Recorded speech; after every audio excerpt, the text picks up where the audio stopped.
Ya Pak. Kedengaran jelas ya? Ya Pak, kedengaran Pak. Oh, kedengaran ya. Yang lain-lain udah masuk ya. Cleon, Nur Amelia, Krista, karakter dan psikologi para juara dunia. Dan kita mulai dari juara dunia yang saat ini dimainkan diperankan oleh Magnus Carlsen dari Norwegia. Sudah semua? Ya, saudara-saudara, nah bapak-bapak, ibu-ibu, adik-adik sekalian, assalamualaikum warahmatullahi wabarakatuh. Waalaikumsalam warahmatullahi wabarakatuh. Nanti di tengah webinar ini, kalau ada kasih kesempatan catur interaktif, nah itu bisa semuanya bertanya ya. Jadi kita mulai latar belakang ya. Jadi video sampai dengan kurun waktu 1886 sampai dengan sekarang, juara dunianya yang tercatat secara resmi itu adalah 16 orang, dan yang 4 lagi masuk yang turnamen catur knockout. Carlsen ini punya sejarah yang luar biasa, dalam arti 3 nomor dimenangkan dalam tahun yang sama 2014, catur kilat, catur cepat, catur standar. Dan dia juga memegang rekor bahwasanya satu-satunya pemain di dunia ini yang bisa menjadi juara dunia keempat kali. Sebelumnya adalah Michael Botvinnik zaman angkatan tahun 40-an. Yang lainnya itu cuma 2 kali. Nah ini 4 kali. Dan tambahannya lagi adalah catur cepat dan catur kilat. Dulu nggak ada. Dan rekornya lagi 2014 itu adalah ratingnya tertinggi di dunia sampai saat ini 2.882. 2.882. Kalau Garry Kasparov 2.851. Ya. Dia bermain catur pada usia 5 tahun dan dikenalkan dalam dunia teori oleh orang tuanya umur sekitar 8 tahun. Dan dibimbing langsung setelah itu oleh Grandmaster juara Norwegia GM Sami Ejeksen. Jadi nama orang Norwegia itu. Jadi karakter psikologis ini membicarakan motivasi salah satunya. Ya, kenapa orang main catur itu sampai tergila-gila dan terus mau main catur terus? Ada motivasinya. Motivasi salah satu dari Magnus ini adalah dia ada 3 bersaudara perempuan. Dia pertama mencaturnya termotivasi adalah untuk mengalahkan kakaknya. Kakaknya perempuan ya. Jadi itu salah satu orang bermotivasi tergerak. Kenapa dia harus mencatur terus-menerus? Dia harus kalahkan kakaknya. Jadi pada waktu itu dia belajar sedemikian cepat dan akhirnya kakaknya kalah. Melihat perkembangan daripada cara bermain, cara berpikir dan kesenangan dari Magnus adalah kayak main jigsaw gitu. Teka-teki ya. Dia dalam umur 4 tahun sudah bisa main memecahkan teka-teki. Uniknya pada waktu ada di perkembangan catur, dia lebih senang membaca sejarah geografi daripada negaranya. Makanya orang tuanya lihat ini, wah ini hebat nih. Suara luarnya dimatikan ya. Ya, oke, udah ditutup ya. Oke, jadi pada waktu di webinar interaktifnya nanti kita kasih kesempatan jadi bisa bicara. Oke, dimati. Ya. Udah.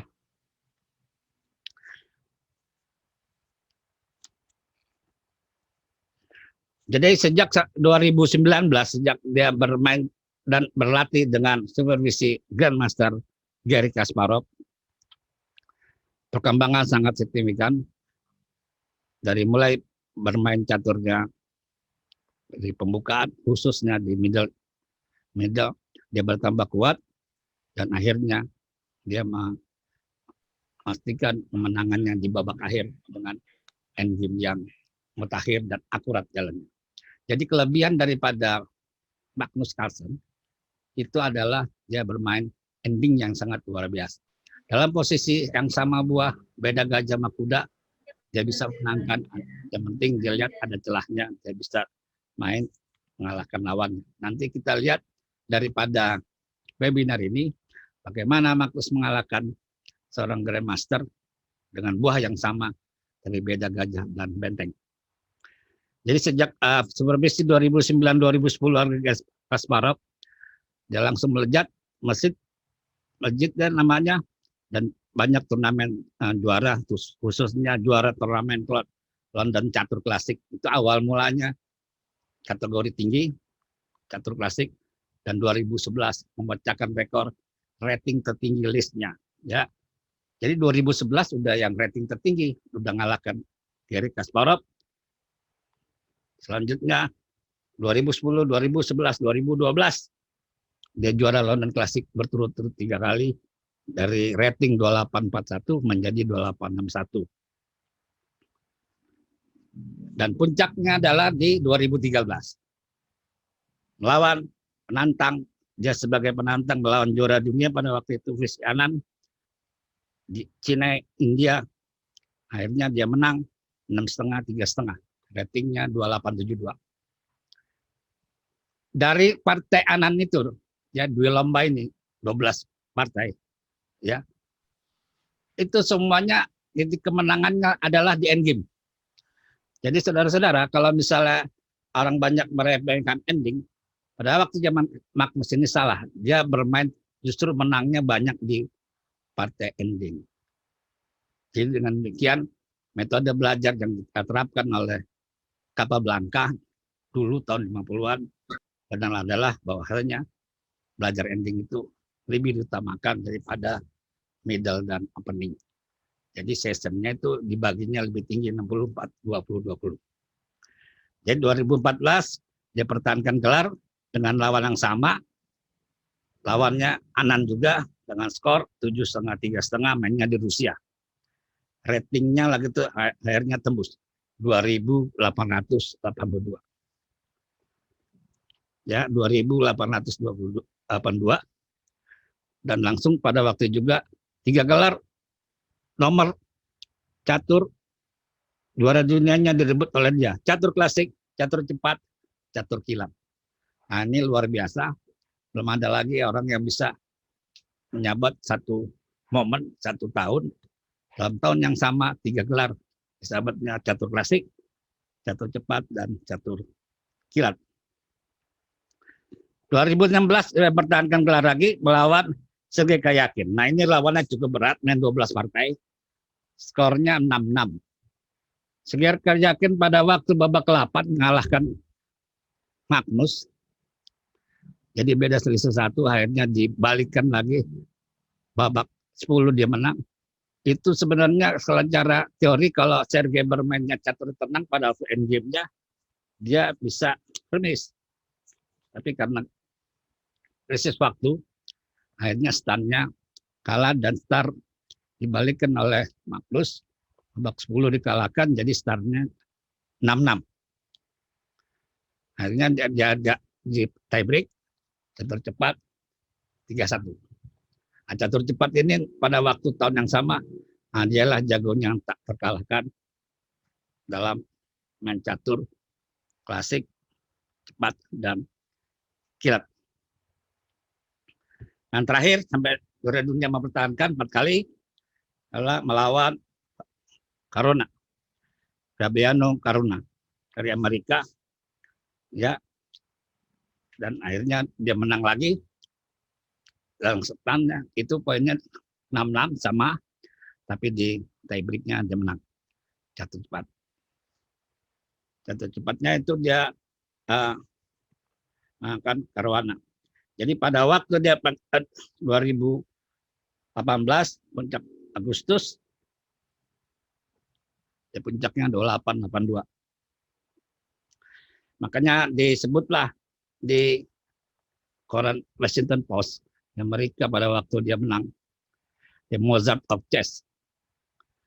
Jadi Magnus ini seorang pemimpin kayak Mozart, ya, seniman. Jadi dia bisa menciptakan main catur, jarak mana yang akan dibawakan, dia bisa mainkan dari mulai opening, dari mulai middle, dan terakhir goalnya adalah di ending. Jadi dia kalau pembukaannya dan pembelaannya mainnya biasa-biasa aja. Jadi dia masuk karakter daripada main catur itu seorang posisional. Jadi posisional ini jadi perpaduan antara menyerang dan mengatur daripada buah-buahnya dulu baru menyerang. Beda dengan Kasparov, salah satu gurunya, dia menyerang habis-habisan dari mulai awal sampai dengan middle, orang dimatikan dalam langkah di bawah 30 langkah. Jadi saudara-saudara, ya opening. Nah, sekarang kita bicara masalah opening ya. Carlsen ya, dan tercatat ada 5 pembukaan kalau dia megang putih dan megang hitam. Yang pertama ya, dia ini pemain E4. Yang kedua, dia ini pemain D4. Jadi pemain E4 dan D4 inilah keahlian dia. Dan sekali juga langkah peralihan kuda F3. Queen Gambit Decline. Jadi Gambit menteri yang ditolak. Nah ini sama dengan modelnya Bobby Fischer. Dia mengagumi Bobby Fischer. Ya, Magnus Carlsen ini salah satu pengagum Bobby Fischer karena dengan pembukaan yang sangat sederhana oleh Bobby Fischer, dia bisa mengatur sedemikian rupa mainnya dan dimenangkan di segala lininya. Jadi dia ingin mencatut tidak ekstrem benar di pembukaan dan di middle, tapi menang dengan secara up di babak akhir. Yang kedua, openingnya adalah Ruy Lopez Berlin. Sejak dia mencatur pembukaan Ruy Lopez, pembelaan Ruy Lopez ini, Berlin, dengan tanpa A6, setelah gajah B5, terkenallah ini pembukaan Ruy Lopez Berlin. Tim Amerika pada waktu Olimpiade dia juara 1, semuanya mencatur Nakamura, Joe Wesley, dan teman-temannya semua mencatur pembelaan Berlin, Spanyol. Ya. Dan ketiga, ada Ruy Lopez. Nah ini Lopez ya, peningkatannya Ruy Lopez, jadinya pakai yang open dan juga yang pembukaan yang Itali. Tapi kadang-kala juga mencaturnya dia pakai Rossolimo. Jadi karena dia bermain caturnya multi, banyak sekali yang dia bisa. Ya, ada pada waktu main catur dia catur kilat dan catur cepat, dia pakai posisi yang pembukaannya dengan yang jarang dimainkan oleh orang, dimainkan adalah salah satunya Rossolimo. Kadang-kadang pembukaan Pongiani dimainkan di catur kilat, orang-orang berpikir ini Pongiani lahir abad 18 dimainkan oleh seorang grandmaster zaman sini. Pembukaannya adalah E4 D5. Terusnya C3. Nah itu kan aneh. Ya, saya sebagai pemain putih E4 D5, C4 dengan C3. Saudara-saudara, sekarang dia bermain hitam. Bermain hitam itu dia tetap pegangan. Kalau langkah orang dengan E4 dijawab dengan Sicilian. Nah Sicilian ini banyak dimainkan oleh dia. Salah satu yang paling diunggulkan adalah Sicilian Sveshnikov. Jadi Sveshnikov, E4 E5, kuda F3, kuda C6, D4 makan-makan, kuda F6, kuda C3, E5. Jadi dia mirip main caturnya seperti Kramnik, ya, seperti Kramnik. Sveshnikov ini dia punya cara sendiri untuk memperbesar daripada ruang bertandingnya, ruang lininya, bermain di tengah dan juga bermain sayap kiri dan sayap kanan, sayap raja dan sayap menteri. Sicilian. Jadi saudara-saudara, hampir seluruh para juara dunia bermain catur dengan pembelaan Sicilian. Dan kedua, ya kalau dia main hitam, dia main caturnya dengan Ruy Lopez Berlin. Sama tadi yang kita bilang, dia juga bisa dibalikan lagi main Berlin dan Queen Indian gajah G2 seperti Catalan. Ya, Queen Indian seperti Catalan. Jadi saudara-saudara, karakter psikologis dari para juri ini disesuaikan dengan tipikal orangnya. Kalau kita orangnya suka yang berani, itu pakailah penyerangan yang kuat. Jadi gaya mainnya seperti menyerang. Tapi kalau kita ngatur yang sedemikian rupa buahnya dulu, itu masuk dengan posisional. Samping itu lagi ada gaya yang ketiga adalah bertahan. Siapa saja pemain yang gaya-gaya ini masuk kategori, tercatat di sini pemain yang penyerang. 1. Alexander Alekhine, Rusia. 2. Michael Tal, Rusia. 3. Bobby Fischer, Amerika. 4. Boris Spassky.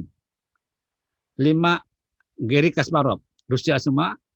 Serta Kramnik, Vladimir Kramnik.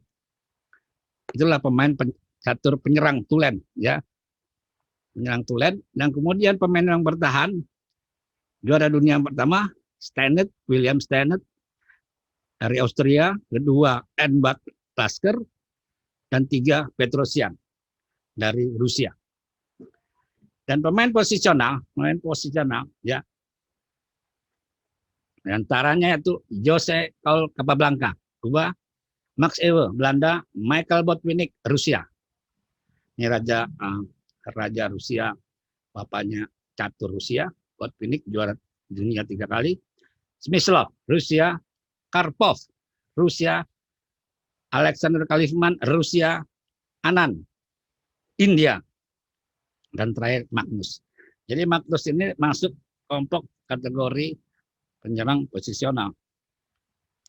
Jadi tidak begitu ekstrim sekali kalau dalam menyerang dalam pembukaan awal. Saudara-saudara sekalian, jadi pada waktu setelah dia berlatih dengan Kasparov, supervisinya 2009-2010, menjulanglah nama Magnus Carlsen dengan cepat dan ratingnya di atas rata-rata, makanya dipecahkan rating 2014 dengan 2882. Variannya dia tajam dan kritis dalam opening, tapi tidak ada pengorbanan yang membabi buta seperti Michael Tal. Dia halus main caturnya seperti Bobby Fischer. Dan senjatanya daripada main catur dia ini adalah menemukan ide baru. Jadi orang beranggapan Magnus ini main caturnya antara setengah teori catur, setengah engine. Jadi pada waktu di pengolahan opening itu, awalnya biasa aja. Tidak ada pemain gambit yang dia main gambit caturnya. Tapi dia buat sedemikian rupa mencaturnya. Semua buah bergerak. Semua buah bergerak dari mulai sayap kiri, sayap raja, sayap menteri, dan di tengah, sentrum. Jadi orang dibuat sedemikian rupa kayak main bola, total football. Nyerang dari bawah, nyerang dari tengah, nyerang dari atas, semua sama kuatnya, sama tajamnya. Tapi tidak ada yang pengorbanan yang seperti kayak Michael Tal, kuda tukar 2 pion, dan lain-lain. Dan ini kita lihat contoh Magnus pada waktu dia usia 13 tahun, ya, lawan Kasparov. D4. Kenapa dia memainkan D4 dengan bosnya ini, supervisinya, ya? Dia tahu lawannya ini jago daripada main catur Sicilian. Nah, dari pengalaman ini saudara-saudara, karakter psikologis perlu dipertimbangkan, dipelajari. Orang kalau main di jalur yang kuatnya, ya, kalau bisa, kalau kita belum siap, dihindari. Kalau bisa, tapi kalau kita harus siap, harus hadapi. Kasparov ini jago daripada Sicilian Naidorf. Nah, makanya dia lebih baik melawan daripada D4 dengan Slavia. Nah, Slavia ini sudah disiapkan oleh Magnus untuk melawan Garry Kasparov. Jadi pada waktu itu dia rating maupun masih kecil, baru umur 13 tahun, dia bisa melawan Garry Kasparov dengan pembukaan Gambit Spring. Jadi kita lihat urutan langkahnya. Semua biasa ya, nggak ada yang tidak biasa. Nah, disinilah dia Garry Kasparov. Garry Kasparov ini terkenal dengan main yang agresif sekali, dengan ancaman kepada raja, diutamakan dalam opening kalau bisa dengan komplikasi. Ini Gambit Spring. Gambit Spring itu ditandai dengan Menteri A5 Gajah B4. Gambit Spring tandai Gajah B5 Gajah E4 dengan tanganan di Jalan Kuda C3 dan Pin ke Raja E1. Ya, jawabannya jangan sederhana sekali, Gajah E2, palang ke-9, kemudian E5. Nah, ini dia andalan daripada Garry Kasparov, juara dunia Rusia. Ya, megang lama sekali, 15 tahun. Dia megang juara dunia itu lamanya. Andalannya adalah jalan caturnya dengan E5. Teori sebelumnya adalah D kali C. D5 kali C4 sebelumnya. Ya, andalan daripada Kasparov. Tapi reporter yang kedua dia keluarkan dengan E5. Dan ini sangat tajam sekali, kalau salah-salah bisa raja mati di tengah. Nah, itu dia repertuar kedua belah pihak keluar dalam pembukaan. Ya, yang satu dengan E5, yang satu lagi dengan rokade. Jadi pada waktu langkah ke sini di A10, putih menjalan catur, pembukaannya adalah dengan rokade. Ya, dia tidak meladeni daripada gaya Kasparov, dibuang bidaknya, menyerang bukan raja. E kali D, kemudian C kali D tidak langsung dimakan, nah kuda B3. Nah, itulah kedua belah pihak mempersiapkan short openingnya. Jadi kalau saudara ingin mencatur, lengkap dengan segala variasinya, bacalah buku MCU atau ensiklopedia. Nah, itu akan tergambar bahwasanya apakah perlu dimakan, apakah tidak. Dan itu yang menjadi andalan seorang mencatur dalam pembukaan. Jadi dalam pembukaan ini, Grandmaster itu rata-rata mempunyai kelebihan. Dalam teorinya, dia bisa sampai dengan 17 angka textbook. 17 angka textbook. Nah, dua manusia di dunia ini yang langkah openingnya hampir super adalah Garry Kasparov dan Bobby Fischer.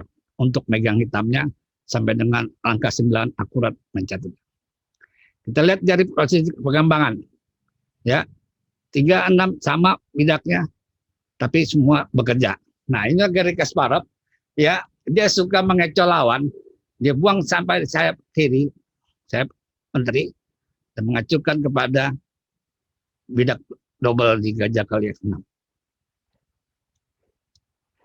Nah, ini langkah yang tidak disangka oleh pada Garry Kasparov. Nanti kemungkinan ini akan ketekan, dia mencaturnya sampai dengan kalah bidak 1 bidak. Dimakan, nah dia gajah E5. Itu adalah langkah selipan daripada Magnus Carlsen, walaupun umur 13, dia bermain catur seperti dewasa, kata Anatoly Karpov pada waktu ditanya wartawan, kenapa dia kalah dengan anak kecil? Ini anak ini luar biasa. Umur 13 kayak profesor aja mikir. Ya. Jadi di sini ketekanlah Garry Kasparov mencaturnya dalam partai cepat di Reykjavik. Ya. Ya.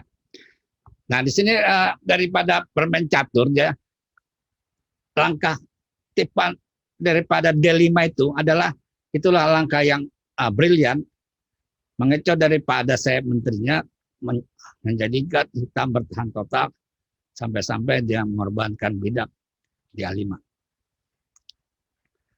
Ya, C6-nya menjadi ancaman. 1. Nah, dia B kali C6. Dia, ya. Sampai di sini ya spekulasi daripada Garry Kasparov memainkan di middle-nya, dia buang dengan bidak di C6, mengharapkan suatu pertukaran kuda kali A5 dengan kualitas, tapi tidak dijalankan oleh Magnus Carlsen. Nah, ini dia, ya. Dia kuda tidak kali A5 karena kemungkinannya adalah dia akan mempunyai serangan balik. Kalau kuda A5 pada waktu langkah di sini, ya, dia akan terjadi komposisinya gajah kali kedua, lanjutkan kuda skak. Nah, ini yang diharapkan oleh Garry Kasparov supaya bidak di A5-nya diambil Magnus. Dengan imbalan, dia mendapat serangan di sayap raja putih dengan gajah kali G2. Ya. Dari kecil aja umur 13 tahun ini dia sudah berpikir kalau lawan orang pemain catur agresif, jangan kasih kesempatan menyerang ke raja. Jadi ya itulah petuah pada saudara-saudara. Kalau kita melawan seorang pemain catur penyerang yang suka mengkombinasi dengan buang-buang kualitas bidak, jangan beri kesempatan, dikasih leluasa dia bergerak, karena rajanya kita ini dalam bahaya terus-menerus nanti diserangnya. Dan catur kalau pakai jam catur dia bisa kalah karena jam. Ya, jadi tidak dimakan di A5 tapi ditukar raja kuda. Menang satu bidak kan? Ya. Kalau dalam catur ini kalau menang satu bidak adalah tukar menukar dengan menyisakan nanti end spell. Jadi sebaiknya pada waktu di sini kalau secara teori ya jangan terlalu diadukan, tapi ditahan dulu sementara dengan F3 dan jalur kemenangannya kelihatan. Tapi kalau sudah diadu menteri dengan beda gajah, dengan satu bidak beda gajah, biasanya berakhir imbang dan remis. Nah, disinilah masih kurang pengalamannya Magnus umur 13 tahun memenangkan partai walaupun satu bidak. Dan ini dia banyak belajar bahwasanya dengan beda gajah, walaupun menang satu bidak, menangnya susah. Karena bidaknya semua di petak putih, gajah lawan petak putih, A4, B3, G4, dan G2. Jadi di sini banyak remisnya kelihatan, walaupun dengan menang satu bidak.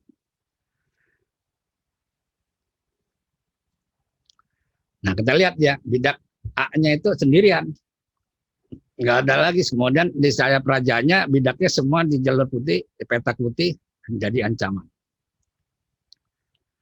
Nah ini susah menang ya. Jadi bidak yang A5 itu tertahan, nggak bisa ke depan, menjadikan buahnya susah bergerak. F2 dan G3-nya itu petak putih.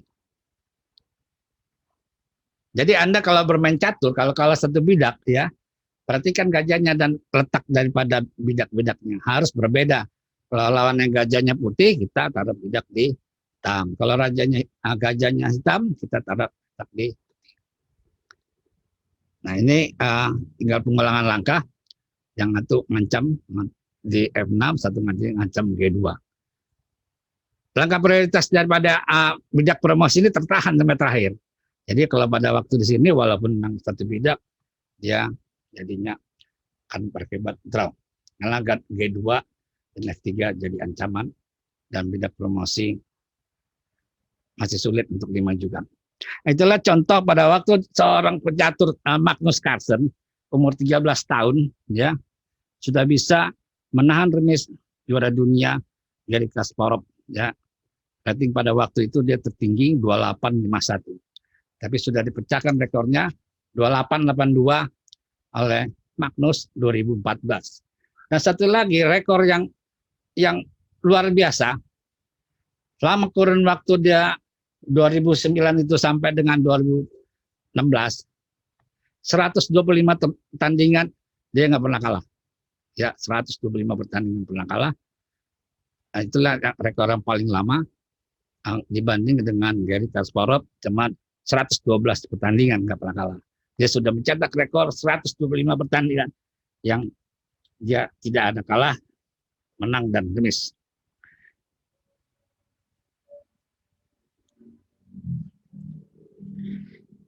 Oke, saudara-saudara ya. Jadi ini ada contoh lagi melawan Anan. Anan pada waktu itu main caturnya contoh di Rapid ya. Sebelumnya Anan ada pernah juara Rapid juga, tapi udah dikalahkan oleh Magnus Carlsen. Ya, dia main sekarang dengan E4, E5, udah F3, udah C6, gajah C4. Jadi kalau kita seogis daripada pembukaan, mencari pembukaan yang sesuai dengan kita atau cari lawan yang untuk menjatuhkan lawan, kita lihat karakternya ya. Orang lawan kita ini karakternya posisional, menyerang atau bertahan. Kalau kita orang posisional, lawannya pada waktu yang agresif, kita harus kendalikan keagresivan buahnya. Kita orang mencaturnya si penyerang, nah kita harus menyerang habis-habisan dengan buang dengan gambit. Jadi ini main catur sih biasa ya. Nah, kalau main catur gambitnya pada waktu di sini dia pada waktu sebelum rokade dia main caturnya C3 D4. Tapi kalau karakter Magnus ini dia termasuk posisional, dia mengatur buahnya dulu baru menyerang. Ya, tapi kalau model Garry Kasparov, Michael Tal, dia makan nyerang dengan C3 di D4. Jadi ini main biasa ya. Itali main biasa ya. Komposisi buahnya diatur sedemikian rupa supaya semua keluar. Nah, kita lihat di main caturnya. Ya. Ngatur buah. Nah, sekarang posisi main catur gayanya adalah ngatur buah untuk aktif. Nah, ini catatan sendiri. Dalam teori catur yang lama dan yang terbaru, untuk mencegah perlawanan gajah C5 mengancam F2, itu kuncinya adalah diadu. Jadi kalau Anda main catur lihat orang pemainnya agresif, ya ada gajah C5, kuncinya itu diadu aja. Jadi serangan itu udah dipatahkan di tengah jalan supaya tidak berkembang daripada penyerangan pihak lawan. Jadi adunya gajah di E3, dan hitam juga bisa melakukan gajah E6. Nah, itulah teori lama yang masih berlaku, dan itu diharapkan untuk melawan daripada serangan ke sayap raja khususnya di bidak F7. Tukar. Ya. Bidak tumpuk ya. Bidak tumpuk ini untuk sementara dianggap satu pion ya. Nah, inilah dia kelebihannya Magnus Carlsen. Dia bisa buat sedemikian rupa. Bidak tumpuk itu nanti jadi senjatanya untuk dalam menyerang kepada bidak lawan di sentrum E5 dan D6. Terus kan dia gajah Queen E7.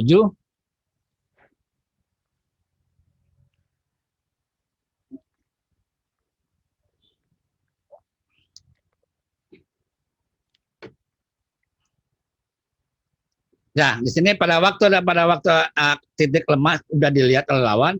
Di B7 di hitam, ya itu menjadi sorotan utama. Makanya bidak di E itu sudah bisa dimajukan untuk menghilangkan gajah bidak tumpuk di E3 dan E4. Nah, teori itu teori dasar gajah diadu E6. Jadi kalau secara komposisi buah sama, kedua pihak juga sama, tapi titik daripada kelemahannya di sayap menterinya satu bidak yang sangat krusial lemah di B7. Dan akhirnya di D6 dan E6 yang jadi ancamannya. Lihatlah seorang Magnus Carlsen ya, dengan dia menggerakkan buah ya, bermain di masuk ke ending, dia buat sedemikian rupa di middle-nya. Dia apa yang diharapkan dari sini, dia akan bermain ending, nanti buahnya itu tukar semuanya. Ya, bentengnya dengan benteng dan kuda, terakhirnya tinggal menteri benteng. Nah, jadi dua kelemahan dari hitam ada kelihatan antara D6 dan B7. Nah, inilah yang diolah sedemikian rupa oleh Magnus, makanya dia sangat dijagokan sekali dari main ending. Bidak yang lemah itu jadi sasaran. Ruk makan, menteri kali makan, makan kali menteri, ruk kali 7. Ya, jadi ada bidak tumpuk di tengah lapangan, jalur E, ada E3, E4 oleh putih dan E5. Tapi di sini bidak E3 ini justru jadi kontrol yang sangat kuat. Dia memegang peranan mencegah F4 dan D5 lawan yang masuk ke depan. Dan kita perhatikannya dengan komposisi buah yang sama dan posisi yang hampir sama, cuma hanya beda daripada letak bidak. Magnus bisa mencari kemenangan dari ending ini melawan Anan. Nah, dia nih ratunya satunya G. Ya, menguasai di lajur yang dipunyai, kemudian lawan hanya berpikir kode D2. Ya. Kalau penanalisanya seharusnya ada benteng D3 untuk mengancam daripada B7 dan pergerakan di lajur D. Kode D2 tetap menguasai dan nanti ambil sentralnya. Di mana letaknya? ya, kudanya itu titik lemahnya itu kan di B7, ya. Nanti lihatlah letak kudanya, dia menguasai di petak C5 ancam B7. Nah, tapi Anan di sini mencoba supaya kudanya tidak bergerak dulu, taruh kudanya D5. Benteng F5, ya. Sumber ancaman itu yang kuda ini diancam. Jadi buat catur yang ending di sini yang bahaya harus ada di luar permukaan. Ya. Kalau di sekitar selalu kalau kita lihat ini menangnya susah nih, ya, putih. Nah, tapi dia bisa kontrol buat caturnya di bawah untuk memenangkan permainan di ending di sayap menteri khususnya di bidak B7. Ya, kuda masuk dia. Nah, kudanya mau ke C5, ya. 7. Nah, dia. Nah, itulah dia kuncinya. Jadi dia udah buat sedemikian rupa. Maka daripada awal-awal saya bilang, Magnus Carlsen ini membuat dari mulai permainan opening sampai dengan middle, ditarik main caturnya sampai ke ending. Jadi kalau orang main catur udah sampai kelelahan di ending, nah itulah celahnya diambil kemenangan walaupun hanya ruang dan kecil, tapi dia bisa bikin sedemikian rupa bertahan, hanya bisa bertahan. Lihat buat caturnya hitam, ya, ya ada bisa digerakkan, ya. Dengan catur tadi H4 ngusir kuda G5 dan semua taruh lagi H5, semua buah perwira hitam posisi nunggu, ya, nunggu apa juga nggak jelas dia, jalannya udah diserang, jalannya nggak bisa lagi di jalan, nggak ada lagi counter attack oleh si putih. Nah inilah kelebihannya Magnus Carlsen dari mulai kecil, dia jago dengan endingnya, dia bisa terapkan pemain lawan itu nggak berkutik. Jadi kuda itulah sumbernya malapetaka untuk hitam, kuda C5 ada 3 sasaran, 4 sasaran, B7, D7, E6 dan menjaga E4. Nah itu udah luar biasa, sembari dia nyerang, nggak lupa dia jaga. Nah, itulah pemain posisional sedemikian rupa dia bisa ngatur irama permainan. Nggak ada buah yang bisa dijalankan, jadi jalannya ya cukup dengan bolak-balik raja itu sebenarnya mengharap remis. Ya, hitam ini cuma bisa remis, nggak ada titik menangnya, nggak kelihatan, ya. Lemahnya King E7, kuda E6. Ya, lihat bentengnya, lajurnya, menguasainya dia nggak bisa jalan lagi. Ya, benteng ke bawah nggak bisa, benteng itu nggak bisa. Jadi dia main caturnya bolak-balik gitu. Ruk D8, G6, makan.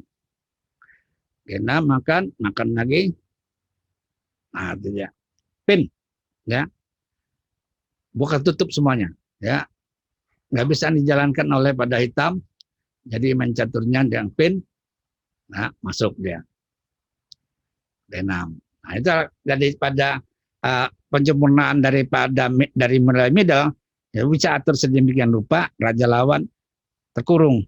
Tetap kuncinya di B7 yang jadi sasaran utama, ya, dengan loncatan kuda manuvernya dari mulai D2, B3, C5, E6 dan D8. Aja F8, bolak-balik lagi ruk, ya, G4. Nah, ngepin semua, ya. Ngepin benteng ke raja dari D6. Ngepin benteng di F5 ke benteng F8. Jadi bisa dikatakan ini seperti udah suksuang, jalan susah, nggak jalan susah dia. Ya, dari G4 ini ya tinggal waktu aja untuk kalah. Ya. Apa yang perlu dijalankan oleh hitam? Satu yang bisa dijalankan, bidak doang. Ya. C5, tahan dulu, B3, Rook E8, blok balik, ya, ngancam. Udah, ya, selesai. Ya, dengan hilangnya bidak di B7 itu berakibat fatal. Satu hilang nanti di C5, satu lagi di A6. Kenapa? Rajanya udah dipin dari mulai di depan. Rajanya nggak bisa kemana, jadi nggak ada yang bisa dijalankan. Itulah menyerahnya si Anan melawan Magnus. Jadi langkah ini dimulai dengan kuda D2, kuda B3, kuda C5, itu langkah brilian, langkah jenius. Seorang main catur bisa dibuat demikian rupa 5 langkah ke depan dengan bagan masing-masing, akhirnya raja nggak bisa jalan kemana-mana. Ya, hebat ya. Jadi main catur kalau Anda menguasai dengan ending, kegunaannya Anda bisa main catur, ditarik dari mulai opening sampai dengan middle, terus pertukaran, akhirnya menang dengan ending. Dan rata-rata main caturnya Magnus Carlsen dengan kelihayannya dari middle, dia bisa menang adalah di endingnya, lawan tinggal menunggu kalahnya karena posisinya ada yang terjepit salah satu buahnya, ya, salah satu jadi ancamannya. Ini kan sederhana sekali, ancamannya di B7 dari awal. Nah, tapi dibuat sedemikian rupa bisa diserang oleh Magnus untuk didapatkannya. Jadi berapa langkah kemudian itu, kurang lebih di 8 langkah kemudian dia bisa mendapatkan didak di B7.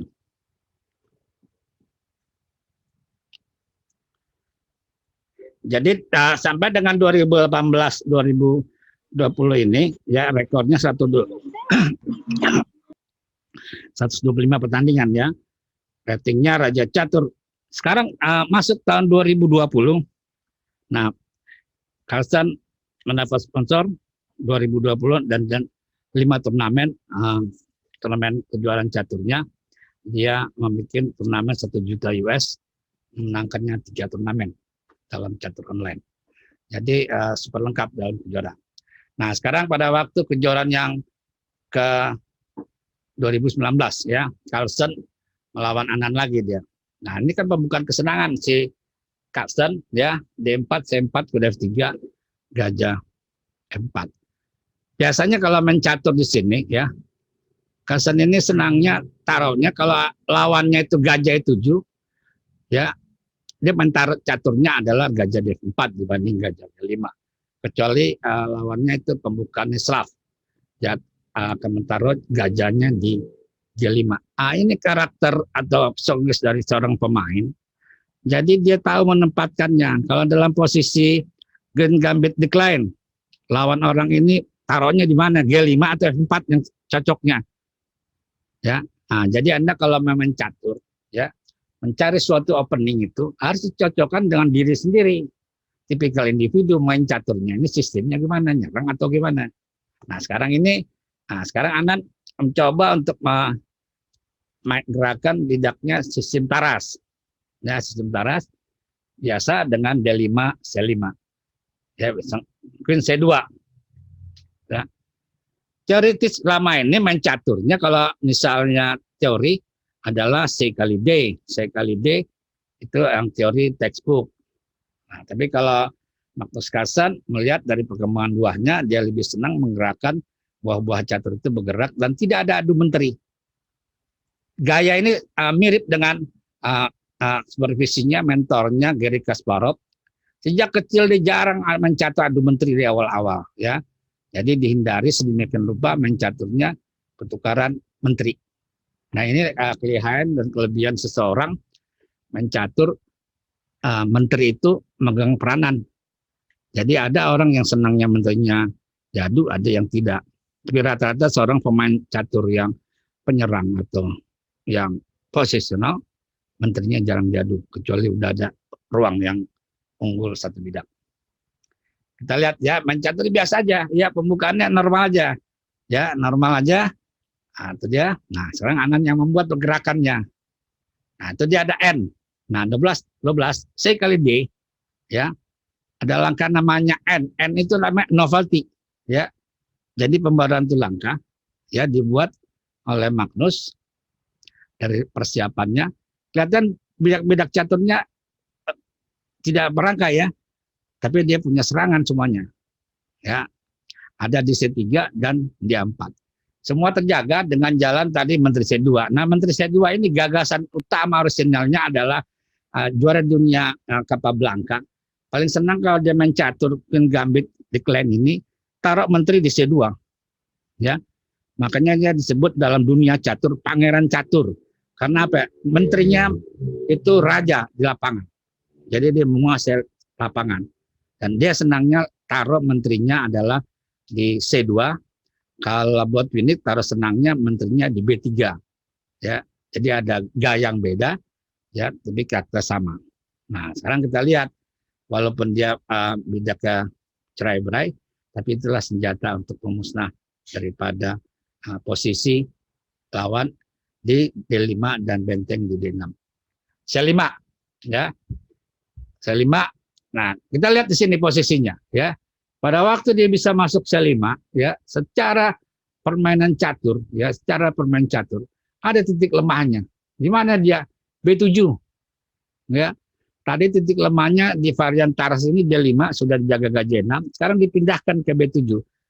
Ya ini mirip dengan Karpov. Kalau main caturnya udah ada bidak lemah, ya kan diserang habis-habisan bidak itu di B7 dan D5. Ya, jadi kita lihat dua kelemahan ya, dua kelemahan dari hitam dan satu kelemahan dari putih adalah bidak juga yang menggantung di A4 dan C5. Baik, pada waktu Rook B1 ya, tahan. Sekarang kita lihat ancam lagi. Jadi main catur kalau misalnya udah begini ya, titik lemahnya itu jadi ancaman, jadi letak kuda D4 itu tanda seru. Nah, itu kelihatan kelemahannya D5 dan B7. Nah, bagaimana caranya putih bisa menggoyang daripada dapat bidaknya D5 dengan B7? Nah, kita lihat ada daripada cara mainnya Magnus di engine-nya yang luar biasa. Jadi dia kontrol buahnya di petak sentrum, menteri taruh D4. Ya, kelemahannya adalah D5 jadi ancaman, bisa dengan tekanan gajah F3 dan juga B7 jadi ancaman benteng double. Ya. Nah, salah satu pengurangan daripada kelemahannya jadu, ya, jadu. Nah, dia satu, ya, memakan. Lemahnya kan di situ-situ aja kan, ya di D5 dan B7, tapi B7-nya udah digantikan, aduh, tapi ancaman. Nah, kita lihat untuk pengurangan. Jadi kalau ending pada waktu istilahnya dalam tekanan, kalau bisa buah berat tuh jadu. Salah satunya adalah menteri. Jadi bisa kemungkinan itu mendapatkan nilai remis. Ya, kan? Nah, ini dia ya.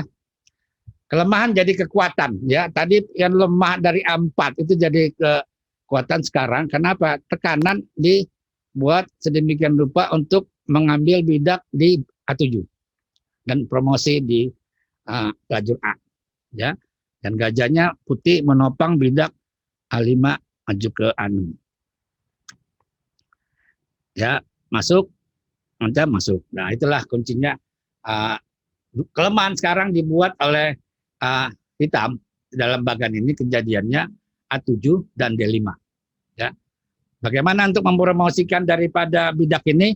Nah, kita lihat cara-cara lawannya dan di sini secara hitungan engine udah plus min ya. Plus min dia. Nah, dia jalannya. Nah, sekarang bagaimana ngolahnya dapat menang di B7 dengan A7.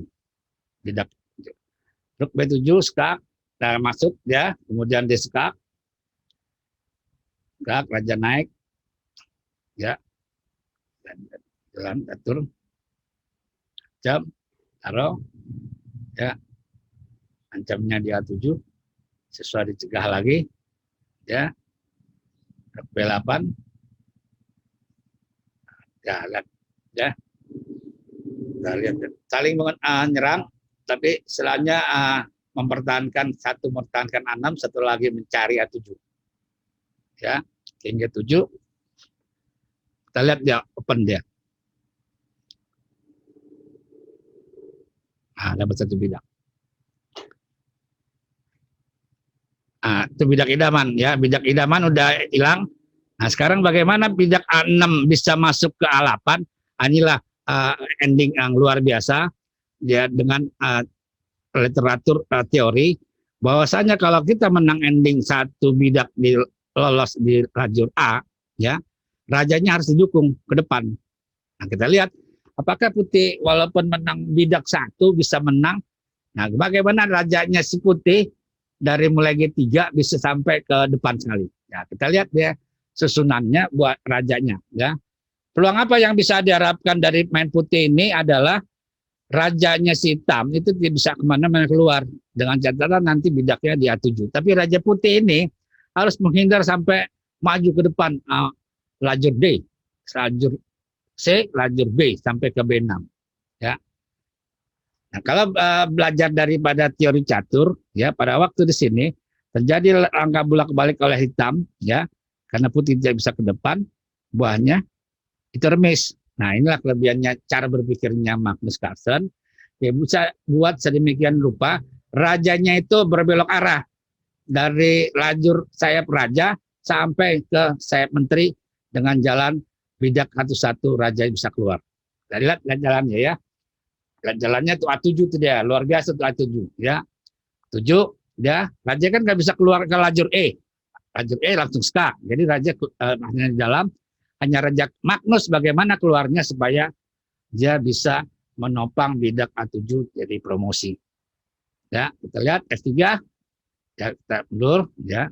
Kan nggak bisa makan kan? Itu karena langsung buka A4. Nah, kuncinya dia daripada ending di sini A4 menolak daripada bidak yang G5 dan H5 ya. 3. Nah, ya. Nah, saya udah katakan tadi ya, rajanya ini berpindah arah nanti ke sayap menteri. Nah, dia. Nah, inilah dia program kepala dari Magnus dari mulai middle sampai dengan ending ini terakhir. Walaupun menang satu bidak susah itu di A, dia bisa membuat sedemikian rupa posisinya jadi keunggulan di sayap menterinya untuk promosi ya. Rajanya ngebantu dari mulai jalan dari H2 sampai C2 masuk B3 dan seterusnya masuk sampai B6, dan itulah kemenangannya ya. Jadi pada waktu G3 di sini ya nggak bisa lagi lawan jalan. Kenapa? Dia ancamannya banyak. Dia satu untuk promosi, rajanya ke depan ngambil bidak di D5 dan angka jalannya raja G2, raja F2, raja sampai C2, B3 dia nikung ke C5 dan ngancam bidak D5 dan juga menopang raja B6 ya. Luar biasa tuh dia, bentengnya itu taruh di A8 dan A7 ya. Jadi ini pelajaran daripada sang juara dunia ya, yang jadi legenda 4 kali dan sampai saat ini belum ada manusia yang bisa mencapai 4 kali. Ya. Oke, ya ini contoh-contoh seorang Magnus Carlsen, karakter psikologis mainnya. Jadi dia membuat suatu perencanaan sedemikian lengkap mulai dari babak middle game.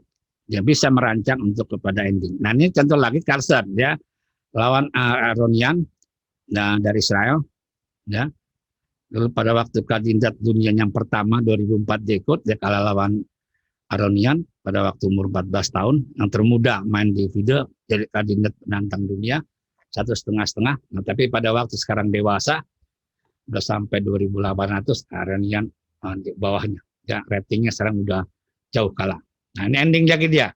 Sekarang lajur A tetap sama ya, tetap sama, tapi hanya bedanya ya, bedanya bidaknya ini ada di tengah semuanya ya, dan kemudian raja lawan hitamnya masih bisa ikut berperan ke depan. Bidaknya masih di bawah ya, belum sampai di A6 dan A7. Jadi saudara-saudara, kalau kita belajar itu, makanya Bapak Bangka bilang harus siap dengan terakhir adalah permain ending. Ya, ending ini jangan dilupakan karena Si Yun juara dunia wanita pertama Cina ya, menang dengan Maya Ciburdanis dari Georgia. Itu adalah dia ditugaskan oleh pelatihnya dalam waktu setahun hanya belajar ending. Dan selama ini dia belajarnya lebih banyak ke middle dan opening. Contohnya kata Grandmasternya, Anda masih keliru ya. Kalau masih main catur model opening dan middle ya, belum bisa jadi juara dunia, tidak sempurna. Jadi ending itu letak kemenangannya. Kita lihat diagram ini ya. Kita lihat diagramnya tetap bidaknya A7 promosi, benteng A8. Pergerakannya bedanya ya. Ada rajanya lawan ada di tengah ya. Seperti tadi rajanya ada di pinggir, sekarang ada di tengah. Bagaimana sekarang ngoteknya si putih, rajanya nopang di sana ke lajur B untuk mendorong dari promosi ya. Lemahnya diambil 2 ya. Satu di D6, nah, udah dilihat dia si Magnus ini. Satu lagi di H6. Jadi dia buang satu, nanti judulnya bidak di A7, nanti akan mendapatkan bidak di D6 di H6. Jadi bidak-bidak menggantung. Jadi kalau Anda mempelajari struktur bidak ya, bidak lemah, angkat tuh buahnya semua ya, lihat mana bidak yang tidak dijaga, itulah bidak kelemahan. Jadi buah-buah caturnya tuh diangkat ya, tinggalkan aja kosong papan caturnya, kelihatan bidak sin yang lemah tidak didukung ya. Kita lihat dia bidak D6 dan H6 dan rajanya tidak bisa bergeser dari E7 hitam. Ya, hanya bergerakan benteng aja. Ya, nah, raja yang manuver. Nah, raja manuver dia rajanya cuma E7, F5, F6. Situ-situ aja dimuter ya. Supaya apa dah? Menghindari ada skak. Nah, H5 ya. H5, nah dia kuncinya dia. Tak, dia maju, G5. Dia maju, G5. Inilah kunci kemenangan ending seorang pemain putih bagaimana mempromosikan bidaknya itu jadi perwira menteri. Ya. Nah ini luar biasa ya. Luar biasanya apa? Si putih berpikir nanti hanya juga akan lolos ya. Tapi ingat ya, benteng ini kan jalannya harus berubah ya. Dan bidak itu memaksa. Memaksa itu kalau misalnya ntar maju terus, dia ketinggalan kereta bisa hilang dengan sendirinya. Dan rajanya G7 itu tidak bisa bermain caturnya lagi di lajur ke F8 dan F7. Karena nanti ditarik bentengnya, bisa jadi skak dan promosi bidak. Ya, G5, H4, King E2. Ya, nanti cuma bisa di situ dia hanya, nah itulah jadi tetap kelemahannya seakan-akan jadi ya, tapi bentengnya ada lupa bahwasannya harus jaga bidak A7. Nah balik ya, kita lihat dia letak yang ini menjadi suatu kekalahan ya, raja 2 F5. Nah itu dia kalahnya dia. Itu contohnya F ya, F5 kuncinya ya, tekan di situ dia, nggak bisa jalan. Ya, satu bidak H6 jadi maju H3 udah lemah, satu lagi bidak H6 jadi ancaman. Ya, nah inilah dia bidak H2 dia sama-sama mengurung raja, bidak H2 jalan caturnya. Ya, kan titik lemahnya itu di sentralnya ada tanda panah G7, F8, G8, H8 dan H6. Ya, jadi itu titik sentralnya. Mengurung buah daripada hitam. Di jalan F6, sekarang terus sana, nah dia, nah, kan, paksa kan, mencaturnya, paksa makan, ya kalau nggak jadi, nah itu dia langkahnya, langkah paksaan dia, forcing move, ya di F8.